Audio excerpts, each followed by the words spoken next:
Hello, my friends. I have got a fun paint along for you today. At least I hope it's fun. It's going to be a good bit quicker and simpler than a lot of them we've done, but I love to do this little character, and I wanted to show you the technique for this because it's a whole lot of fun to do in different kinds of ways, and kids enjoy it as well. So we're going to create kind of a little blob monster today.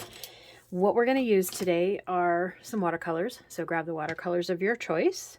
I do have my little bowls of water off to the side. I'm going to use a smaller piece of watercolor paper today than I normally do, just because we don't need to do this real giant. So you can use whatever size piece you like. I think mine is probably somewhere between 6 by 6 and 8 by 8. And I've got another piece that I'm going to use as a scrap because I want to show you the actual technique first so you can practice it, because there's kind of a sweet spot to this. I want you to be able to practice it before we do it on a good painting. So have a scrap piece of paper or one you can just mess around on as well. We are going to do some doodling on it when we're done. So as usual, I have my black and my white pen. This one is waterproof. It's a Uni-ball Deluxe Micro. I love these because they're ballpoint pens. I find that often the felt tip pens, like the Pigma Microns, the felt tip pens will degrade over time just by using them on the rougher watercolor surface. The ballpoint pens don't do that.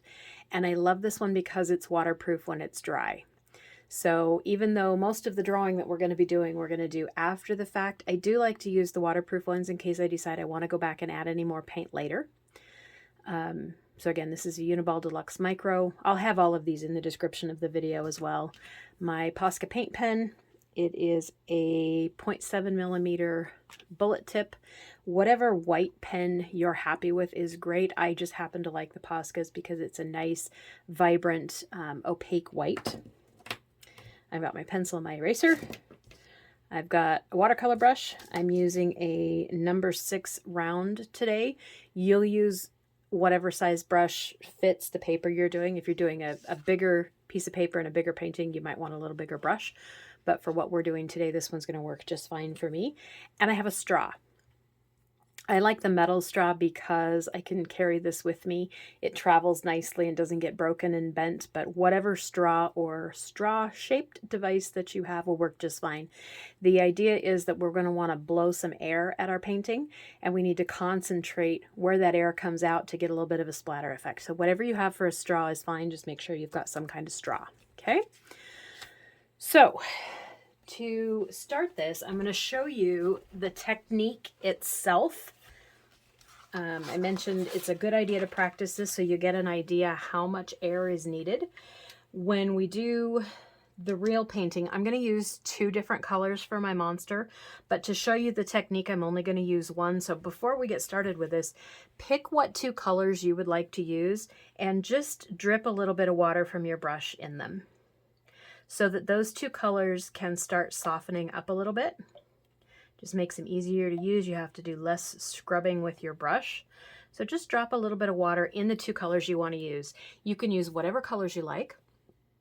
Do just keep in mind a little bit of color theory in that some colors are going to combine to make nice third colors, some are not.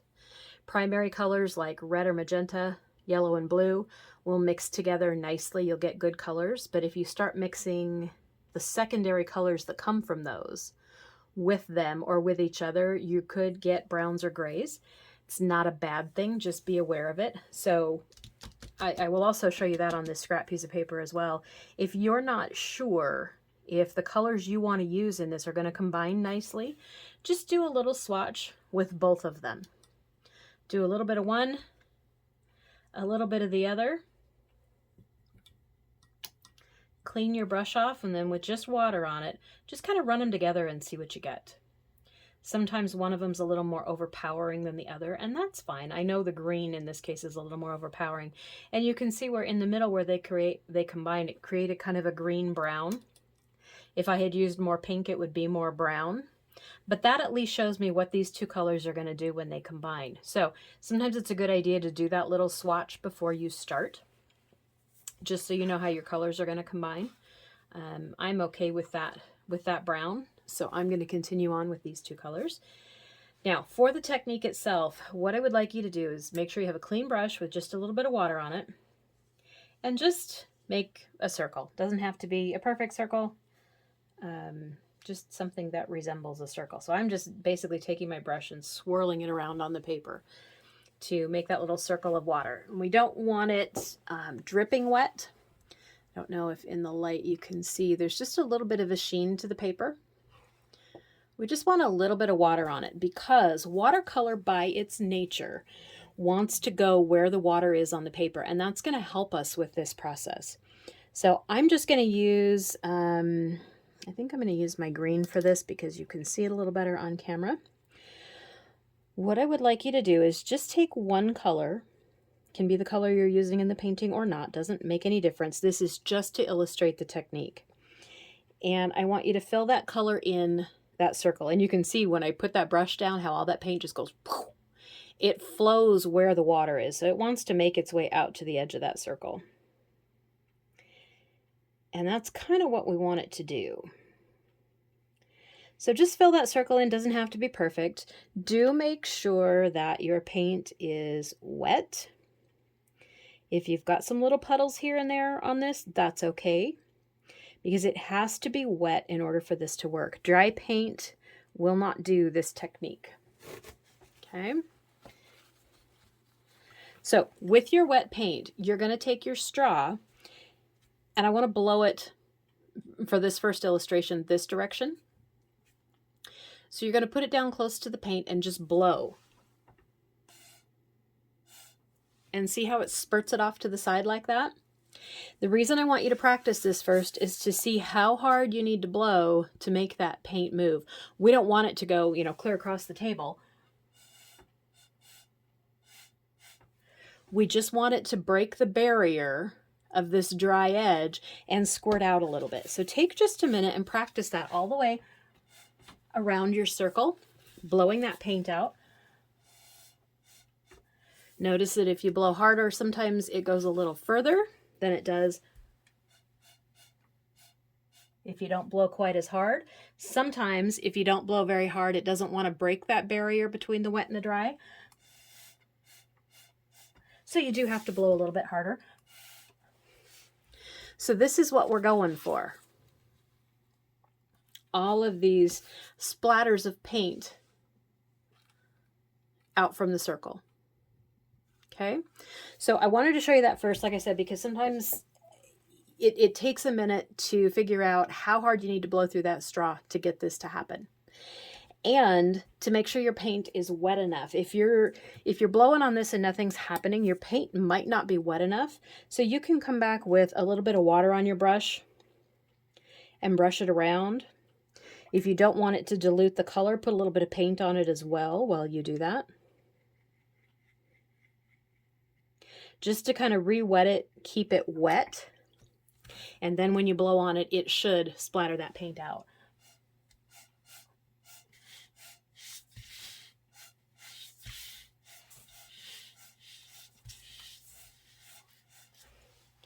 So I just turned my paper, moved all the way around, and you can see that time where I re-wetted, it put some new splatters out there.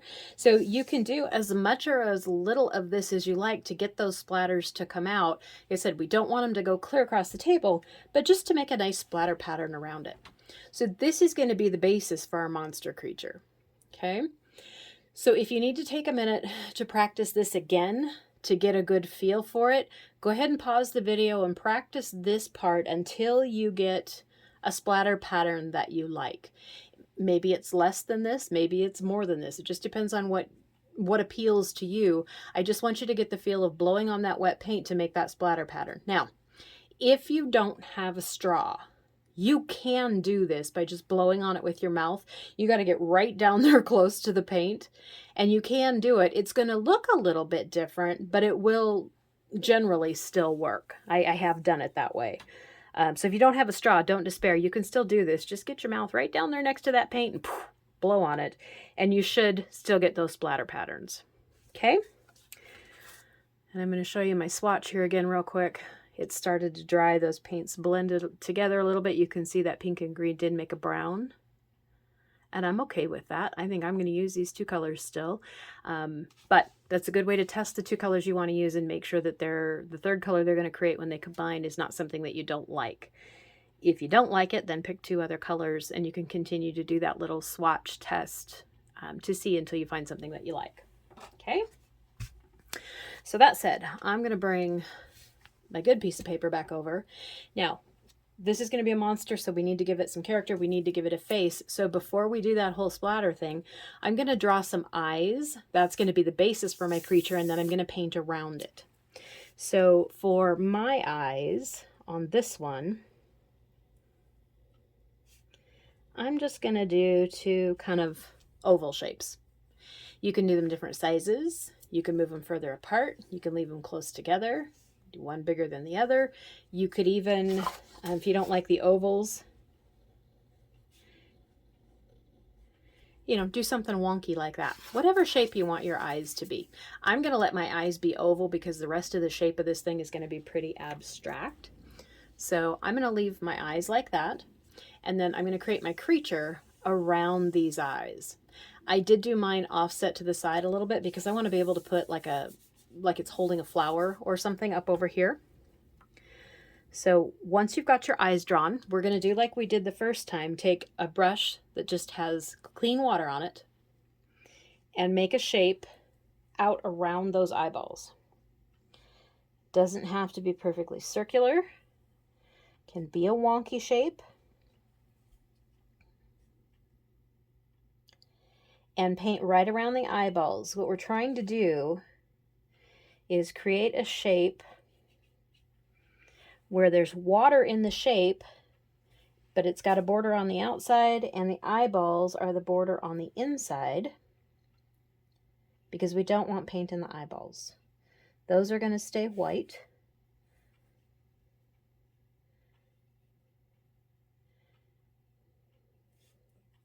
But we need a good bed of water for this paint to move on. And that will let us splatter it easier as we splatter as well. So I got my main shape on there. I'm just coming back and kind of making the edges a little bit wonky. And I'll show you what this looks like here in just a second, as soon as I've got my water on there. Okay, so I've got my water on there. Hopefully, it's always hard to get the light just right to see that. Hopefully you can see mine's just kind of a wonky shape around my eyeballs. Not drippy, drippy wet, but the paper's just got a little shine to it where the water is. There is no water in the eyeballs, so the eyeballs don't shine. Okay, so we're going to use both of our colors this time. I'm going to start with my pink, and I'm just starting with my pink because I know that green is so overpowering. It's going to come in and try and push the pink around. You can start with whichever color you like, whatever makes you happy. And I'm just kind of dabbing it in here and there. I'm not really following any kind of pattern with where that color goes. And then I'm going to rinse my brush off and get my green and come in and do the same thing. I'm going to dab the green in where the pink is not. And my green, I said, is really overpowering, so I'm not having to put too much of it in here. And that water is just kind of carrying it around. It is blending together a little bit to make a brown. Again, I am perfectly okay with that brown. So I'm just continuing to dab that green in until I filled my whole space. So my creature is all covered with paint now. I do need to make sure that this thing is still wet. Yeah, so if you notice any spots where your color has started to dry out a little bit, maybe come back with a little bit of water, a little bit of paint if you don't want to water it down or don't want to dilute the color too much. Dab some more of it in there to make sure that this is good and wet. And now I'm going to come back with my straw and I'm going to do that same thing. I'm going to blow around the edges. Don't blow towards the eyeball because we don't want paint in the eyeball. Okay? I just want it on the outside. And I just noticed that I did not go clear up to my line, so I'm just going to move a little paint around just to cover the lines I drew in for my eyeballs. So we're going to blow those splatters out all the way around your creature.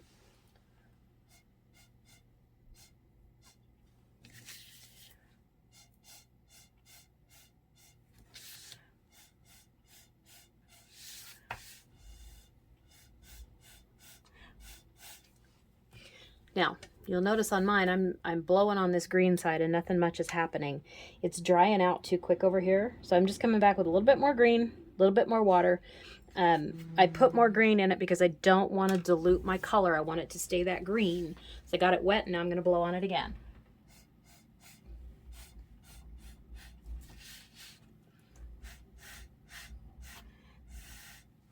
There we go. So there's my creature.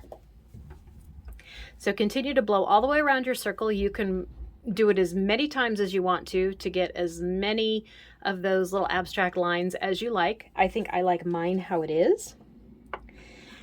If you still have a good bit of water in your creature, you can tilt the paper and that paint will run here and there, so it'll give a little more. You'll notice some dry lines start to appear. You can even tap it like this and that will make it run some more. All that's doing is just giving this thing a little bit more character. So you can tip it, tilt it until that starts to dry, and then when you don't have water puddled on there anymore, either set it aside to dry or hit it with the blow dryer. I'm going to blow dry mine real quick just so that we can come back and finish this up real quick. So you can either pause the video here and let yours dry, or pause it and go hit it with the blow dryer. So I'll be right back with mine dry. I should remember to tell you, I know we've talked about this in other videos, before you hit yours with a blow dryer, make sure your blow dryer is on medium or cool. You don't want it really, really hot, because if you get your blow dryer too hot and too close to your paper, it can change the colors a little bit. So just keep that in mind. If you are blow drying yours, use it on a medium or low setting. Okay. I'm back with mine dry. I'm going to move my paint and stuff out of the way so I can zoom in on this a little bit while we draw, because we're essentially done with the paint part. Well, we'll put a little something up here in a minute, but I want to draw on this little critter first to kind of finish it off before we add anything else to it. So at this point, we're going to embellish like we do in a lot of the projects I do. We're going to add all kinds of whimsical elements to it before I do anything else. So I'm going to do the eyes, because for me, the eyes are what brings it alive, and I want to illustrate that for you. So I am going to outline my eyes with my black pen.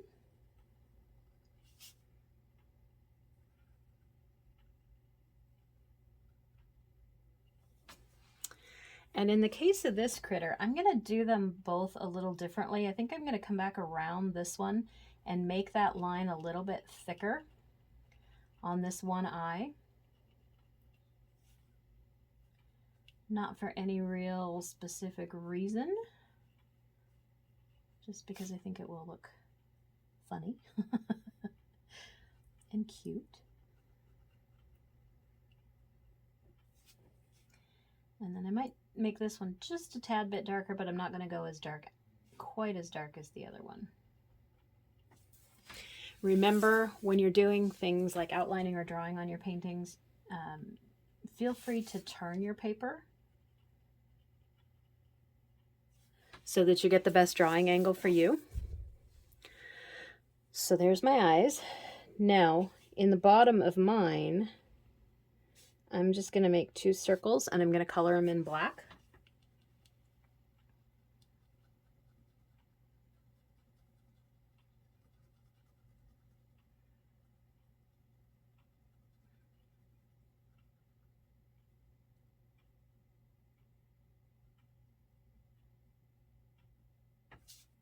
If you had a fatter tip black pen, you could certainly use that. It would go a little bit quicker. I have one, it's just in the other room. I didn't bring it in here while I'm filming, so we're going to do it the slow-mo way with the little one. And then I'm going to take my white pen and just put a dot in each eye. So that kind of makes my eyes come alive. Now from here, you can embellish this however you want to. If you want to give it some eyelashes, maybe you give it some eyelashes off the side. Oops, focus.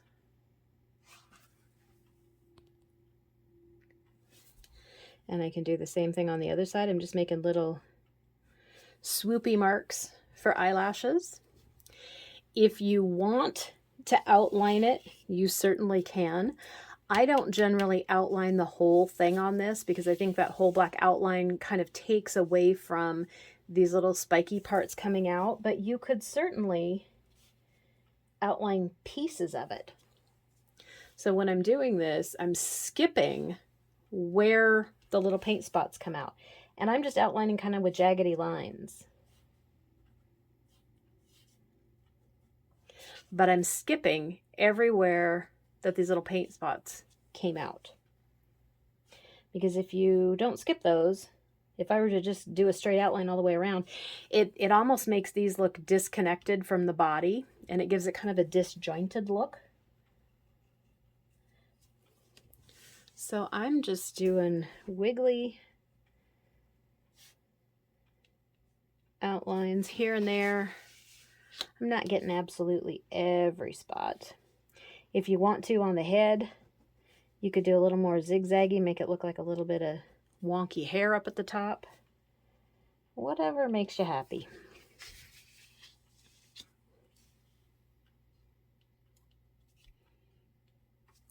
So there we go.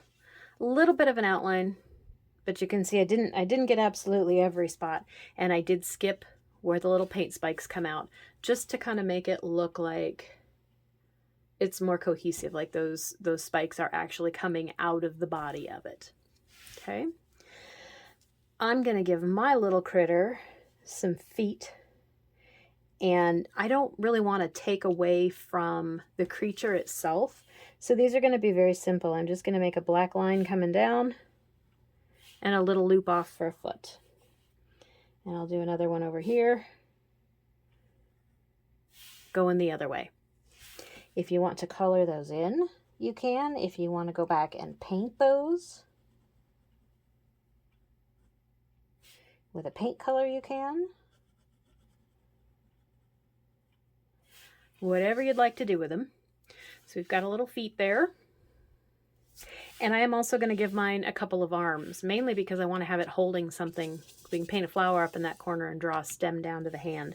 And I'm going to do the hands real simply, kind of like the feet. I'm going to start into the body a little ways and just draw out and make some little fingers. And same thing over here. Nothing complicated.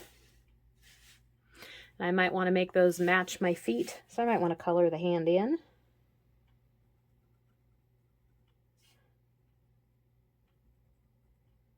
Or not, completely up to you.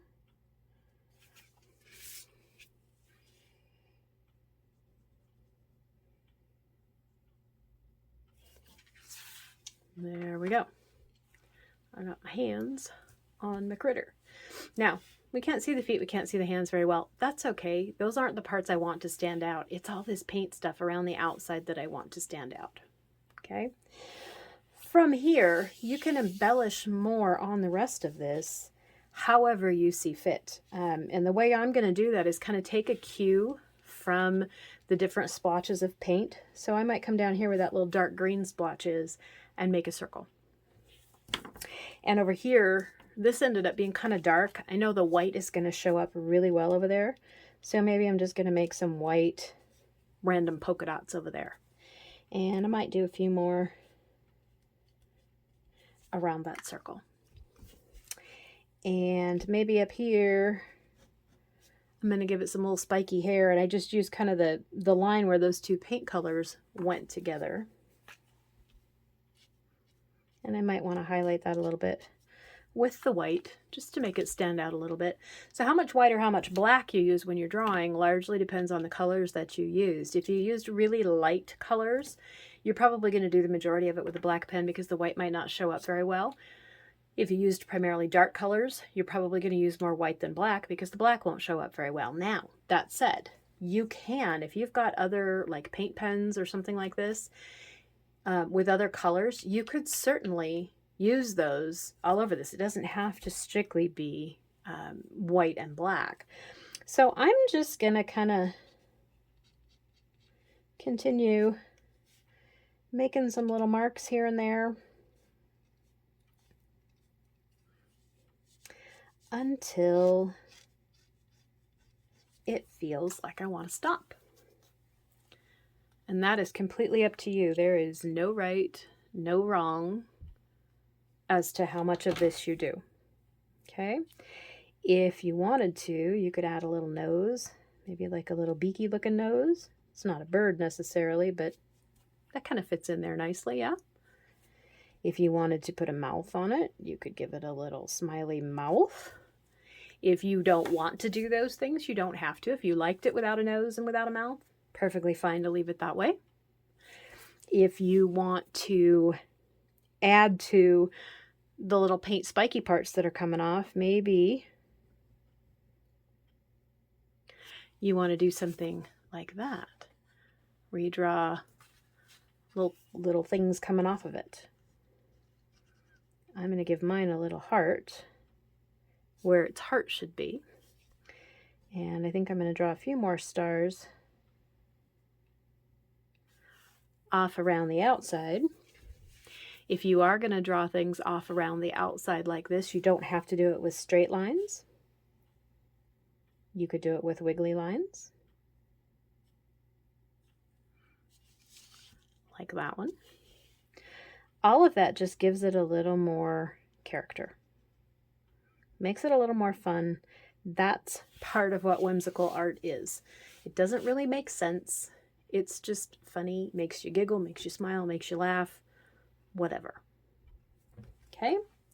So that's essentially my creature.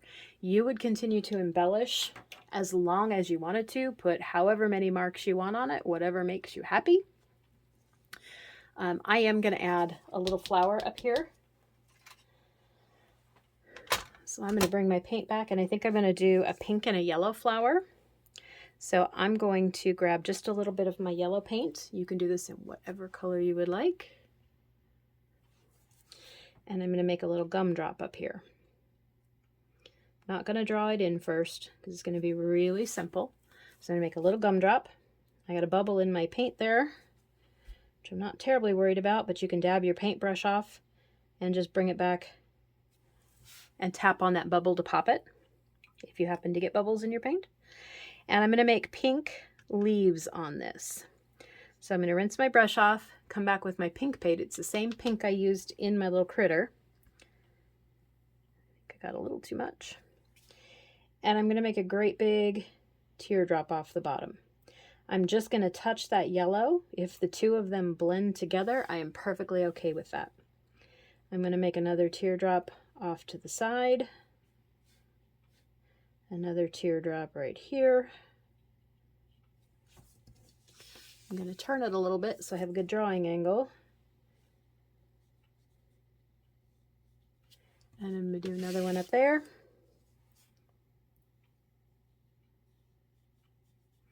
Another one up there.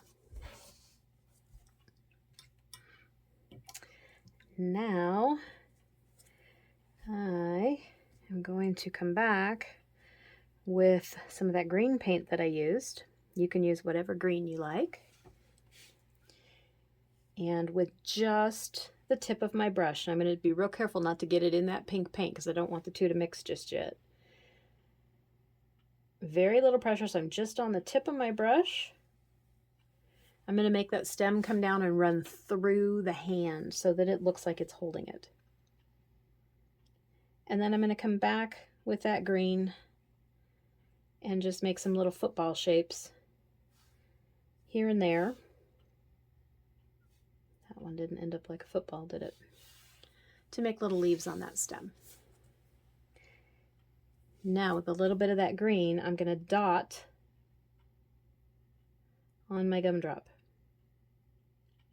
Just across the bottom. If that gumdrop's not quite dry, the colors might bleed a little bit, and that's perfectly okay. If you don't want to do that with green, you could also do that with a brown. So there we go. Now my little creature looks like it's holding the flower. I'm going to go dry this flower real quick, and then I'm going to come back and embellish it like I did the creature. So either set yours aside and let it dry, or hit it with a blow dryer again, and we'll come back and finish this up. Okay, back with my flower dry. So I'm going to embellish that flower up a little bit, and I'm going to do it really messy. I'm not going to adhere strictly to the outlines of this. So for my gumdrop in the middle, I'm just going to outline it real messy and go around it a couple times. Same thing with the petals. Go around them a couple of times. If your lines don't exactly match and exactly cross each other or stay in the same spot, perfectly okay. I want it to be a little messy. And then I'm going to make a little swipe down each petal. Maybe put a couple dots on it. And out the top, I'm going to put a line with some little round squiggles on the tops.